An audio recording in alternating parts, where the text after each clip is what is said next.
Praise the Lord. Connection to God with prayer. VBSோட first day theme. ஆதாம் ஏவாள் கர்த்தரோட கனெக்ஷனாக இருந்த வரைக்கும் ஏதேன் தோட்டத்தில் சுகமாக வாழ்ந்தாங்க. ஆதாம் ஏவாள் கனெக்ஷன் சாத்தானோட போனபோது அவங்க அந்த ஏதேன் தோட்டத்திலேருந்து கர்த்தரோட பிரசன்னத்திலேருந்து துரத்தி விடப்பட்டாங்க.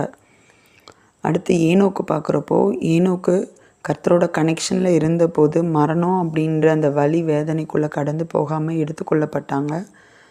அடுத்து தானியேல் பார்க்குறப்போ கர்த்தரோட கனெக்ஷனில் தான் இருந்தாங்க, ஆனால் அவங்களுக்கு அந்த வேதனையான ஒரு சூழ்நிலைமை வந்தது. ஆனால் கர்த்தரோட கனெக்ஷனில் இருந்ததுனால அப்படிப்பட்ட வேதனையான சூழ்நிலைமை சிங்கக்கபியில் போட்டபோது கூட கர்த்தர் அந்த சிங்கக்கபியிலிருந்து தானியேலை தப்பு வைத்து தானியேலின் தேவன் மெய்யான தேவன் என்பதை அந்த ஜனங்கள் எல்லாரும் அறிந்து கொள்ளும்படி கர்த்தர் உதவி செய்தாங்க.